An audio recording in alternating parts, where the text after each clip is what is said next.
비는 자는 성령이 교회에게 하시는 말씀을 들을지어다. 이기는 그에게는 내가 감추었던 만나를 주고 또 흰 돌을 줄 터인데 그 돌 위에 새 이름을 기록할 것이니 받는 자밖에는 그 이름을 알 사람이 없느니라. 그들에게 이르시되 땅에 풀이나 푸는 것이나 각종 수목은 해하지 말고 오직 이마에 하나님의 인침을 받지 아니한 사람들만 해하라. 천사들에서 이마에 인침을 받지 않은 사람들만 해를 받는 사람들이 많이 있을 것이다. 에스겔서 9장 4절에서 6절 말씀을 보면은 이르시되 너는 이스라엘 성읍 중에 순행하여 그 가운데서 행하는 모든 가증한 일로 인하여 탄식하며 우는 자의 이마에 표하라. 볼지어다 내가 내 앞에 열린 문을 두었다. 오늘은 지난주에 이어서 말씀을 전하도록 하겠습니다. 두 번째 항목입니다. 내 행위를 안다입니다. 내 행위를 안다. 예수님께서 아시아에 있는 7교회를 향해서 메시지를 주셨는데 그 중에서 오늘 우리가 함께 읽은 본문의 교회는 빌라델피아 교회입니다. 이 빌라델피아 교회를 향해서 예수님께서 보시고서는 나는 너희 교회에 나는 너희 교회 성도들의 행위를 안다라고 말씀하셨습니다. 여러분 하나님께서 예수님께서 우리를 알고 계시다는 것이 중요해요. 주님이 나를 알고 계신다. 나의 행위를 알고 계신다는 거예요. 나에 대해서 주님이 지금 나를 바라보고 계시는데 불꽃 같은 눈으로 나를 보고 계시다라고 인식하고 있으면요 그리스도인들은 다른 생각을 못합니다. 다른 데로 곁길 나갈 수가 없어요. 우리 크리스찬들은 항상 주님은 나의 행위를 알고 계시고 나의 행위를 보고 계신다는 것을 여러분 기억하시기 바랍니다. 첫째 어떤 행위였는고 하면은 작은 능력을 가지고서도 내 말을 지켰다라고 합니다. 작은 능력을 가지고서도 큰 교회가 아니고도 나에게는 큰 능력이 없다 할지라도 나는 보잘것없는 작은 크리스찬, 평범한 크리스찬임에도 불구하고 나는 교회 나온 지 얼마 안 됐음에도 불구하고 나는 성경 말씀에 대해서 잘 알지를 못한다. 다른 분들에 비해서는 내가 성경 말씀에 대해서 이해도가 내가 좀 떨어지고 배운 바도 적고 그래서 모든 면에 있어서 능력이 부족한 사람들이 있습니다. 그러면 그런 사람들이 신앙생활을 제대로 못 지키느냐? 아니라고 하는 거예요.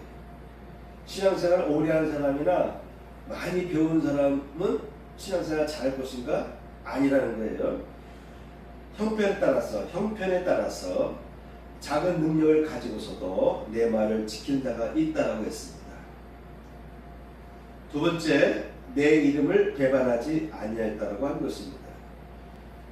요한계시록의 저자 사도 요한은 사도들 중에서 가장 오래 사는 사람이에요. 그런 면에서 요한복음이라든가 이 요한계시록은 성경의 기록 중에서 성경책 중에서 신약 성경책 중에서 제일 후대에 쓰여졌을 것이다라고 보는 것입니다. 왜냐하면 그분은 순교를 안 당했거든요. 순교를 하려고 했지만 그가 끓는 가마에서도 살아났어요. 그래서 지금의 그리스 쪽이죠. 터키에서 배 타고 넘어가면 반모섬이라는 곳이 있는데 거기 유배를 시켰어요. 죽이려고 했는데 안 죽어요. 그래서 거기서 유배를 하다가 거기서 요한계시록 계시를 받은 거예요. 그리고 그가 반모섬에서 나와서 계속 복음을 전했습니다. 그런 면에서 사도 요한은 가장 오래 생존했던 사도들이죠. 대부분의 사도들은 내로 박해고 전후에 거의 순교하지 않습니까? 사도 바울조차도 마찬가지고. 근데 사도 요한은 오래 생존을 했어요. 그래서 성경책 중에서도 요한복음은 기록이 AD 80년대 그 이후로 보기도 할 정도로 다른 복음서 중에서도 특히 요한복음 같은 경우는 그렇게 후대로 보기도 하는 거예요. 오히려 그나마 가까운 기록은 사도 바울의 기록입니다. 사도 바울은 직접 자기가 친필을 써서 각 교회에 편지를 띄웠잖아요. 근데 그도 박해로 인해서 죽었어요. 결국 로마에서. 그러니까 그의 서신은 다른 서신에 비해서 다른 복음서에 비해서 기록이 그래도 좀 예수님 시대와 가장 가까운 것으로 보기도 해요. 누가도 사도 바울과 같은 시대, 사도 바울 밑에서 같이 선교했던 사도 바울의 스텝이잖아요. 또한 마가도 있지 않습니까? 마가와 바나바에 대한 이름이 나오잖아요. 이들도 사도 바울과 같이 활동을 했는데 마가나 누가나 이런 사람들은 좀 나이가 좀 어렸고 그들이 듣고 보고 들었던 기억이 나는 것들을 열심히 찾아서 책을 썼어요. 그것이 바로 마가복음 또한 누가복음 사도행전이 되는 거예요. 그런 면에서 오히려 사도 요한의 기록은 AD 80년 이후로 보기 때문에 좀 늦어요. 왜? 그가 가장 오래 생존했기 때문에. 두 번째, 내 이름을 배반하지 아니하였다. 지금 사도 요한이 활동하던 이 시대에도요, 크리스찬들이 많이 부흥했지만 곳곳에 교회가 세워졌어요. 그렇죠? 베드로, 사도 바울 등등 여러 사도들이 활동을 해서 선교 여행을 하면서 전도했기 때문에 터키와 그리스, 로마까지 복음이 전파됐어요. 그러니까 어느 정도 교회가 많이 생겼다. 크리스찬들이 많이 생겼다고 보는데 그 과정에서 많은 사도들이 이미 세상을 떠났잖아요. 그런 과정에서 많은 이단들이 생겨나고 여전히 핍박은 계속 이어집니다. 그러다 보니까 예수 믿는 길에서 벗어나는 사람들이 많이 생기는 거예요. 언제부터? 사도 바울 때도, 사도 바울이 활동하던 당시에도 이미 교회가 계속해서 개척되고 세워지는 과정에도 끊임없이 이단들이 생겨납니다. 그런 이단들이 사도 요한이 활동하던 시기에도, 마지막 시기에도 여전히 이단들이 활동을 많이 했어요. 그러다 보니까 핍박에 의해서 또는 이단 교리에 의해서 예수님을 떠나는, 교회를 떠나는 사람들, 그런 사람들이 많이 생겼어요. 그래서 예수님께서 사도 요한에게 빌라델피아 교회를 바라보면서 너희는 나의 이름을 배반하지 아니하였다 하고 칭찬해 주신 것입니다. 그러니까는 신앙생활 하다가 벽비를 가는 사람들이 많은데, 오늘날은 더 많죠. 많은데 사도들이 활동하던 시대에도 똑같이, 사도들이 활동하던 때에도, 베드로가 활동하던 때에도, 사도 바울이 활동하던 때에도, 그리고 사도 요한이 마지막 생존하면서 복음을 전하는 그때에도 여전히 신앙의 길에서 벗어나는 사람, 예수의 이름을 배반하는 사람은 여전히 곳곳에서 생겼다. 그런 것들이 당시의 교회의 문제였다는 것을 여러분이 이해하시기 바랍니다. 자, 여기서 예수님께서는 이 빌라델피아 교회는 작은 능력을 가지고서도 내 말을 지켰다.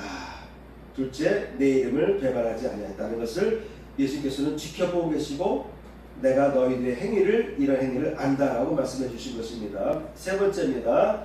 내가 나의 인내의 말씀을 지켰은즉. 인내의 말씀을 지켰은즉. 베드로도 그랬고 사도 바울도 그랬고 사도 요한도 마찬가지입니다. 예수님은 곧 오실 줄 알았어요. 그런데 예수님은 오시지 않았잖아요. 지금 2000년 지났음에도 불구하고 여전히 예수님은 오지 않았습니다. 오시지를 않았습니다. 그런데 신앙은 지켜야 돼요. 신앙생활을 제대로 해야 되는데, 그런데 여전히 점점점 사도 바울 시대에는 로마가 본격적으로 로마에 의해서 박해를 받던 시대는 아니잖아요. 네로 시대에 극형을 당하고 박해를 심하게 받으면서 로마의 10명의 황제가 300년 동안 콘스탄틴 대제가 칙령을 통해서 밀라노 칙령을 통해서 기독교를 이제 허가해주는 그러한 선포하기 전까지는 한 300년 동안 로마의 황제들이 등장하면서 박해를 심하게 했어요. 대표적으로 10명의 로마의 황제들. 그렇다고 해서 로마 시대에 항상 박해가 있었던 건 아니고 그런 10명의 황제들이 등극할 때 그때일수록 심하게 박해를 했습니다.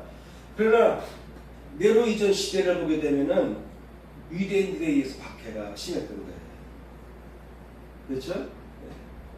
예수님이 어차피 로마의 총독이 입회해서 재판을 통해서 처형을 당했지만은 대부분의 경우는 유대인들, 예루살렘 이스라엘에서 벗어나서 터키나 그리스나 로마 지역에 흩어져 살고 있던 유대인, 흩어져 있던 디아스포라, 유대인들이 많이 있었습니다. 사도 바울도 다소 지역에서 살고 있던 유대인 혈통의 사람이죠. 지금의 터키 지역입니다. 이와 같은 유대인들이 곳곳에 많이 흩어져 있었는데 그들이 기독교인들을 많이 박해를 했어요. 그러니까는 신앙생활을 제대로 하는 것이 너무나 힘들었어요. 초기에는 기독교를 유대인들에게 전파했는데 유대인들 중에서 박해가 심했어요. 사도 바울이 선교 여행할 때 그를 제일 힘들게 했던 사람들이 유대인들이잖아요. 돌을 던져서 죽을 뻔도 했고 그래서 간 곳곳마다 아테네도 가도 마찬가지고 데살로니가 가도 마찬가지고 계속 유럽을 전도를 하는데 그때마다 유대인들이 박해가 심해서 쫓겨가고 그렇게 전도한 것이 지금의 그리스 지역의 유럽 지역에 그렇게 해서 전파되고 세워진 그 교회들이 바로 유럽 지역의 교회들이다. 그리스 지역의 교회들이다. 여러분 이해하시기 바랍니다. 그래서 이 말씀을 제대로 지키고 살려고 하면은 인내하는 것이 대단히 중요합니다.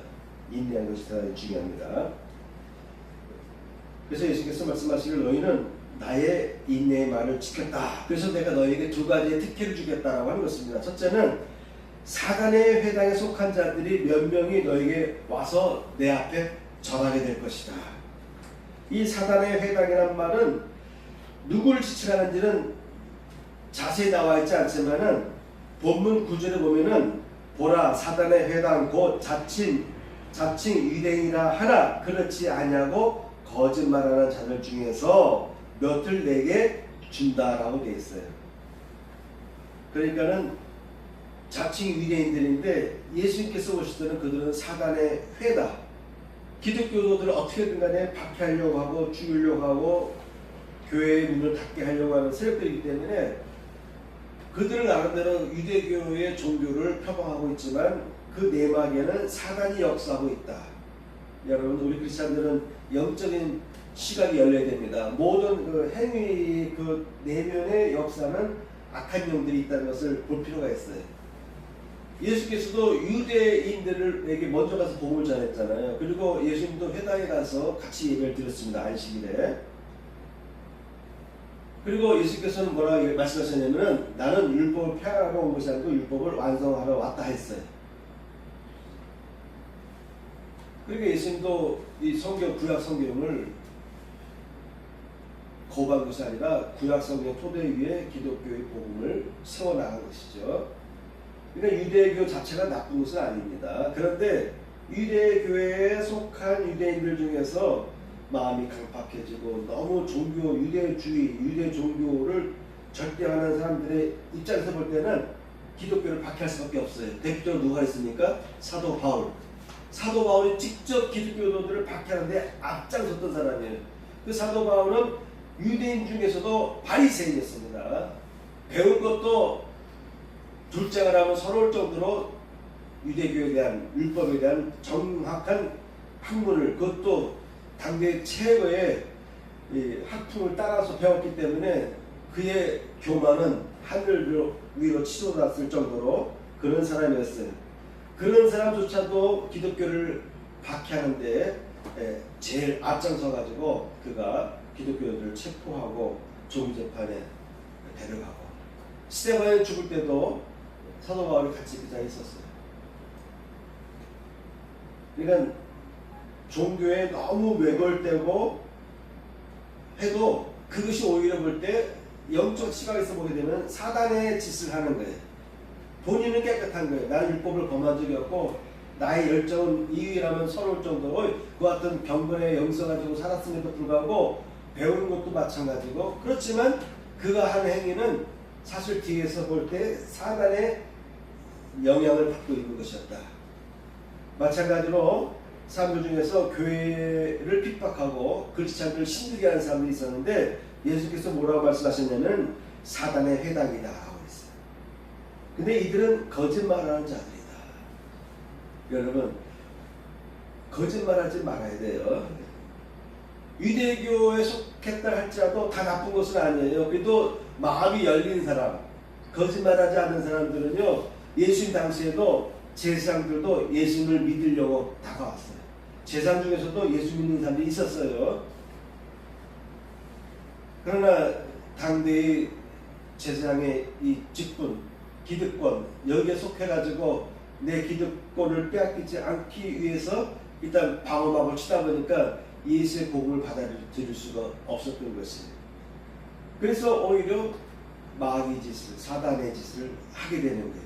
결국 예수님을 십자가에 못 박게 하는데 이들이 앞장을 섰어요. 그래서 여러분 신앙생활도요, 어떤 사람은 불교도인데도 열심히 있다가 그런 사람들 중에서 기독교로 개종하는 사람이 있어요. 그 사람은 기독교로 개종하고 나서도 신앙생활을 잘합니다. 마음이 일단 깨끗하면, 마음이 열려 있으면 하나님의 말씀에 대해서 열려질 때가 있어요. 하나님께서는 두루 이렇게 살펴보시다가도 그런 사람을 붙드시고 그런 사람을 개종시키시고 그런 사람들을 들어 쓰시는 것이에요. 그러니까 사도 바울 같은 사람을 쓰시는 거예요. 그가 방향은 잘못됐지만 이 방향만 잘 잡아주면 훌륭한 일을 할 수 있거든요. 그래서 신약 성경에서 가장 많은 기록을 남긴 사람이 사도 바울이에요. 사도 바울의 지금의 그의 행태를 보게 되면은 극악무도하지만, 그렇지만 이 사람이 잘못된 생각을 바꿔줬을 때 그가 기독교의 역사에 있어서 신약 성경에서 가장 많은 기록을 남겼다.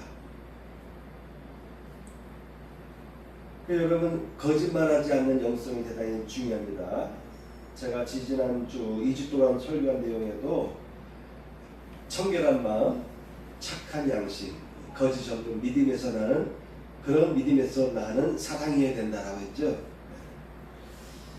여러분, 크리스찬들의 입장에서 볼 때는 거짓말하는 것이 대단히 위험한 것이라고 여러분 이해하시기 바랍니다.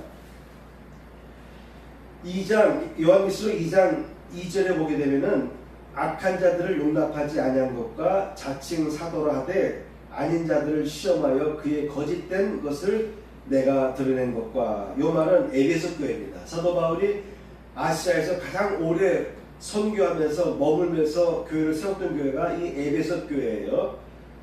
그리고 이 에베소 교회는 그가 신임했던 디모데를 에베소 교회에 보내서 에베소 교회를 인도하도록 했는데, 그때의 주의할 점도 보면은 이단들을 물리치도록 하는, 이 에베소 교회를 향해서 예수께서 뭐라고 말씀했냐면 악한 자들을 용납하지 아니하였다. 그리고 자칭 사도라 하되 아닌 자를 시험하여. 이와 같이 초대교회 당시에도 자칭 사도라는 사람들이 많이 생겨났어요. 일반 성도들은 그런 사람들에게 넘어갈 수밖에 없어요. 이 당시에는 책이 있는 것도 아닙니다. 그렇죠? 책이 있는 것도 아니에요. 그나마 우리에게 성경책이 주어지게 된 것은 마틴 루터에 의해서, 마틴 루터가 종교개혁을 일으키면서 신약 성경을 독일어로 번역해서 배포하면서 오늘날같이 우리들에게 성경책이 주어지게 된 거예요. 그 전까지는 캐톨릭 사제들만 갖고 있고 예배도 라틴어로 진행됐기 때문에 예배 참석하는 사람들이 무슨 말을 하는지 도무지 이해할 수가 없어요. 기도도 마찬가지고. 그래서 중세시대는 교회 가면 이렇게 벽화들이 있는 거예요. 그림 보고 복음을 이해할 수밖에 없었어요. 초대교회 당시에는 그런 성경책조차도 텍스트도 없는 가운데 그저 사도들의 입에서 입으로 전해지고, 그나마 기록이 남아있다라고 하면 사도 바울 같은, 베드로 같은 사람들에 의해서 서신이 쓰여진 것이 있는데, 그 서신을 회람하면서 또한 복사했겠죠. 손으로 써가면서 서신들을 계속 복사해내고 또한 다른 곳으로 보내주고 했겠죠.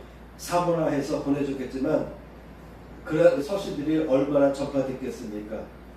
잘 모르죠. 그런 상황에서 자칭 사도라는 사람들이 생기는 거예요. 거짓 그리스도인들이 생기는 것입니다. 그래서 그들이 거짓말한다라고 되어 있어요. 이 빌라델피아 교회도 보면은 자칭 유대인이라고 하는 거짓말하는 자들이 활동했고, 에베소 교회도 보면 자칭 사도라고까지 하는 사람들이 교회 안에 침투해 들어왔어요. 교회 안에 사도 바울의 서신을 보면은 이미 기독교 교회들이 확장되고 선포되고 교회가 세워지고 신생교회들이 세워지는 가운데서도 많은 잘못된 교리를 전파하는 사람들이 생겨가지고 사도 바울의 서신을 보게 되면 곳곳마다 이단들에 대한 정죄하고 그들을 멀리하는 내용들이 많이 나와요. 베드로도 마찬가지. 왜 그럴까요? 초대교회 사도들이 살아있던 시대, 생생하게 뜨끈뜨끈한 복음을 전하는 그 시대에도 끊임없이 이단들이 교회 안에 생겨났다는 것이죠.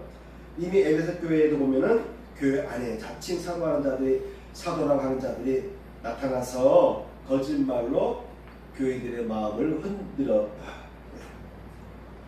계시록 2장 6절 보면은 오직 내게 이것이 있으니 내가 니골라당의 행위를 미워하도다. 근데 이 니골라당이 누군지를 몰라요. 성경에 정확하게 니골라당이 무엇인가에 대한 내용은 없지만 요한계시록 2장에 보니까 내가 니골라당의 행위를 미워한다라는 말이 있습니다. 그리고 2장 2절에 보게 되면 자칭 사도가 아닌 자를 시험해서 너희들이 거짓된 것을 드러냈다라고 요한계시록 2장 2절에도 기록되어 있습니다. 이와 같이 예수님도 이단들이 활동하는 것을 보신 거예요. 그런데 이런 크리스찬들이, 교회들이 그런 것들을 분별해낼 수 있는 능력이 있었던 거예요. 자, 그러면 어떤 사람은 이단에 빠져들어가고 어떤 사람은 이단에 빠져들어가지 않는 그 비결이 무엇일까요? 제가 3주 동안 계속 설교했던 내용들처럼 선한 양심을 계속 유지해야 되고 거짓 없는 믿음 가운데 서기 위해서 끊임없이 노력해야 됩니다. 그러려면은 일단 마음이 열려져 있어야 됩니다. 기독교의 복음은 마음이 닫히도록 가르치는 복음이 아니에요.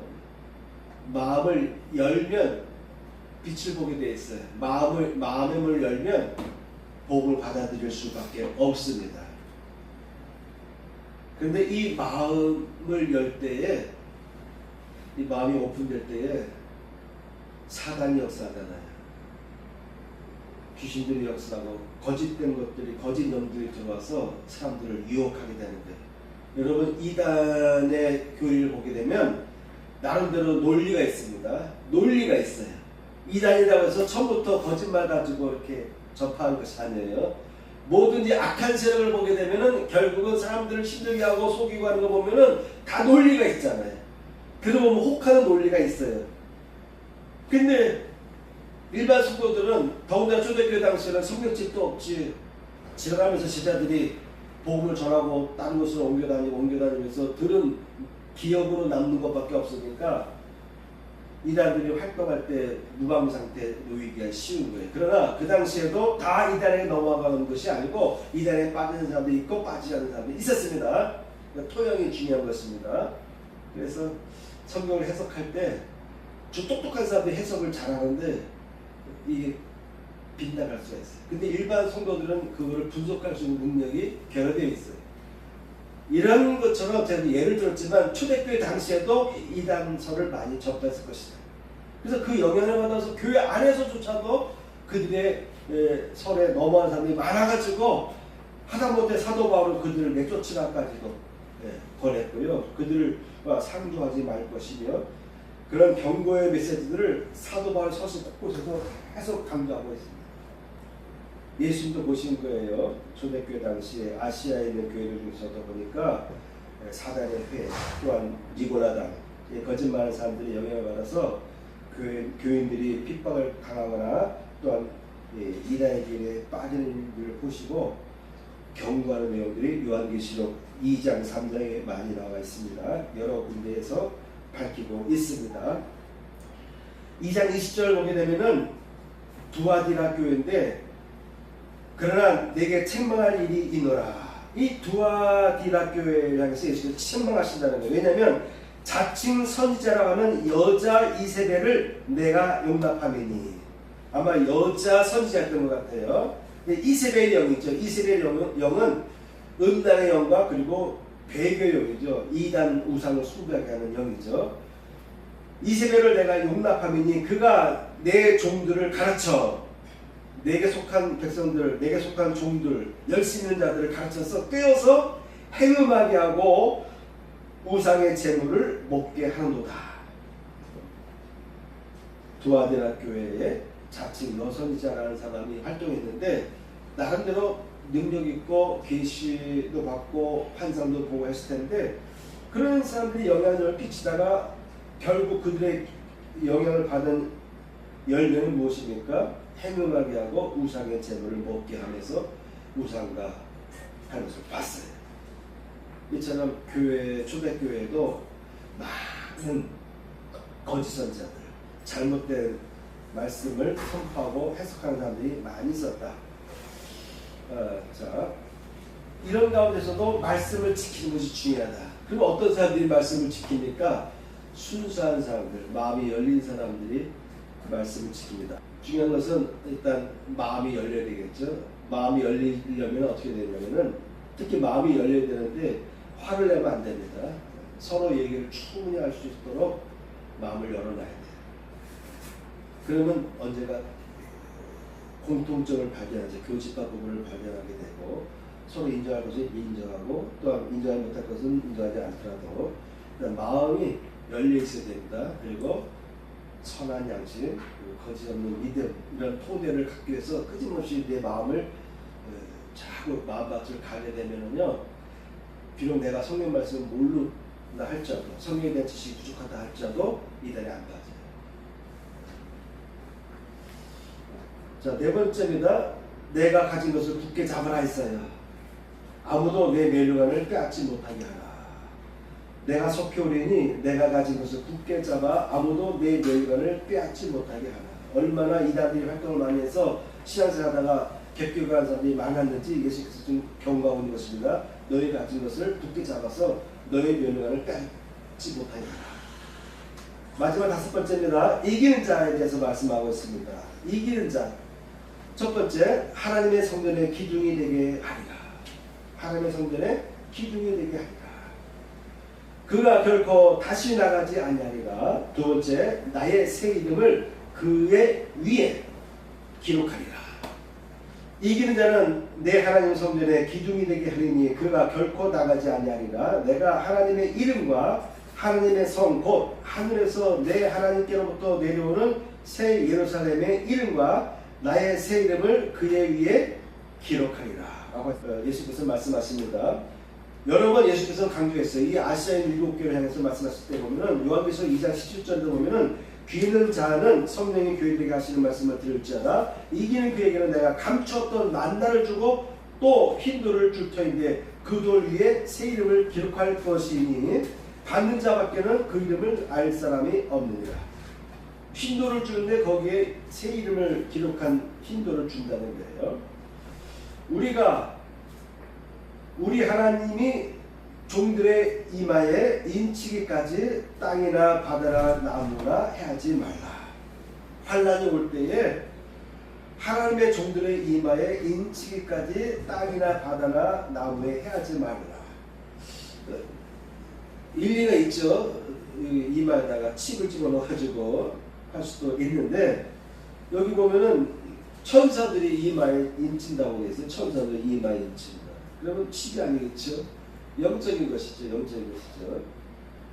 어쨌든 뭐 스폰이나 이마에 농구하는 내용이 있는데 인을 치는 것은 천사들도 인을 칩니다.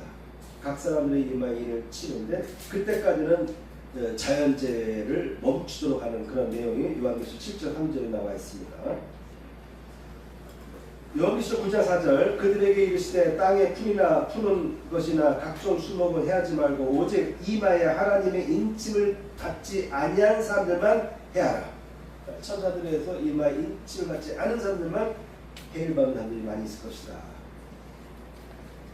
보라 어린 양이 시온산에 섰고 그와 함께 14만 4천이 섰는데 그 이마에 어린 양의 이름과 그 아버지의 이름을 쓴 것이 있도다. 자, 그 다음에 이런 사람들은 어린 양이 어디로 있든지 따라가는 자며 사랑 가운데서 속량을 받아서 처음 익은 열매로 하나님과 어린 양에게 속한 자들이다. 이런 내용을 보게 되면은 계속해서 이마에 인 맞는 사람들이 있다라는 것을 강조하고 있는데 이 이마에 인 맞는 것은 요한계시록에만 등장하는 것이 아닙니다. 에스겔서 9장 4절에서 6절 말씀을 보면은 이르시되 너는 이스라엘 성읍 중에 순행하여 그 가운데서 행하는 모든 가증한 일로 인하여 탄식하며 우는 자의 이마에 표하라. 이스라엘 성읍을 순행하면서 가증한 일로 인해서, 그러니까 우상 숭배하고 잘못된 일로 걸어가는 것이죠. 이 가증한 일로 인해서 탄식하며 우는 자들이 있다는 거예요. 교회가 타락하고 나라와 민족이 잘못된 길로 갈 때, 죄악된 길로 갈 때, 가증한 죄악의 길, 우상 숭배 길로 갈 때 그것을 보고 우는 자들이 있어요. 그 우는 자의 이마에 표하라. 그런 사람들의 이마에만 표하라고 하는 것입니다. 나의 듣는데 또 그의 남은 자에게 이르시되 너희는 그 길을 쫓아 성읍 중에 순양하여 아껴보지도 말며 국률을 베푸지도 말고 쳐서 늙은이부터 시작해서 젊은 자와 등등 해가지고 이마에, 이런 사람들 다 쳐죽이되 이마에 표 있는 자에게는 가까이 하지 말라. 이렇게 에스겔서에서 이미 이마에 표한 내용이 나와 있습니다. 그래서 이런 내용에 근거해서 이미 구약성경 에스겔서에서도 이마에 표한다. 영적인 표를 주시는 거예요. 하나님께서 우리 눈에 보이지 않는 영적인 표시를 주는 것이고, 그런 내용이 요한계시록에도 이마에 표를 받은 사람이 있다. 기억된 이름이 있다. 표가 있다. 표식이 있다. 예수 그리스도의 새로운 이름이 각 사람들에게 주어질 것이다. 그런 사람들에게는 해를 당하지 않도록 하라 라고 하는데, 이런 사람의 특징은 어린 양이 하는 대로 따라가는 사람들이다 라고 되어 있습니다. 사도 바울도 우리가 성령이 친히 우리 영으로 더불어 우리가 하나님의 자녀인 것을 증거한다. 성령께서 이미 우리에게 여러분들을, 여러 안에 성령님이 여러분이 하나님의 속한 백성이라고, 구원받은 백성이라고 증거해 주십니다.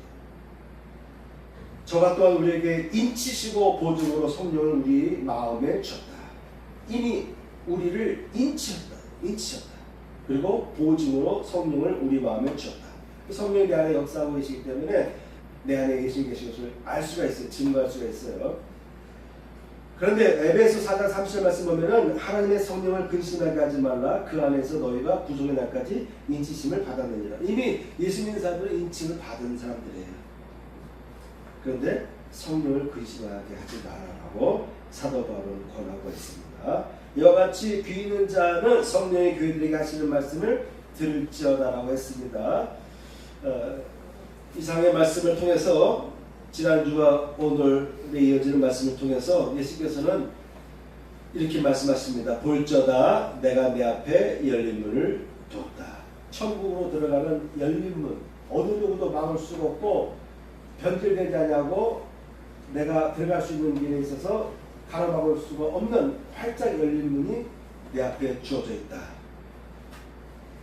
여기서 우리가 좀 더 확대하면은 하나님께서, 예수께서 우리에게 여러 가지 축복의 열린 문을 우리에게 주실 것이다.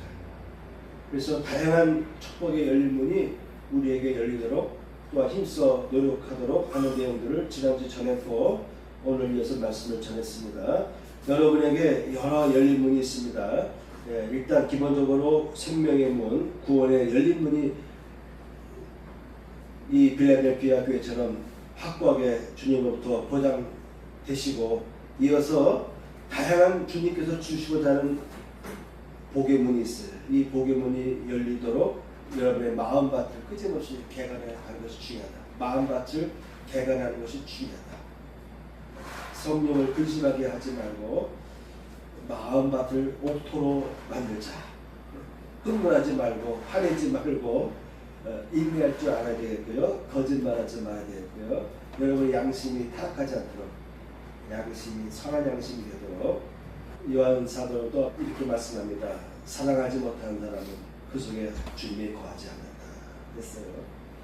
그래서 그 사랑, 거짓이 없는 그 사랑이 우리 안에 거할 때 그 사람은 그의 마음속에는 예수님이 거하신다. 그런 사람에게는 열린 문이 활짝 열려 있을 줄 믿습니다. 또한 다양한 여러분들에게 주어진 축복의 문들이 있잖아요. 그 문들이 여러분들에게 열려주시길 축복합니다. 아멘.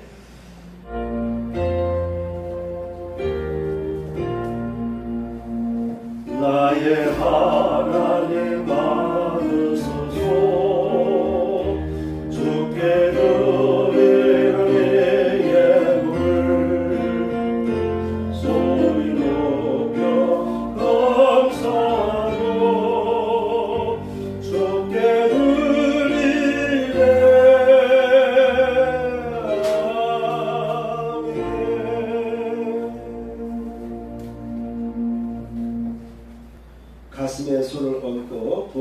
말씀을 드리겠습니다. 할렐루야. 하나님 아버지 감사합니다. 이 시간에도 아름다운 예물들이 복원되었습니다. 주일 예물과 감사 예물을 흘명하여 주옵소서. 또한 11조를 드린 손길 위에 그의 삶 위에 11조의 복이 부어지게 하여 주옵소서.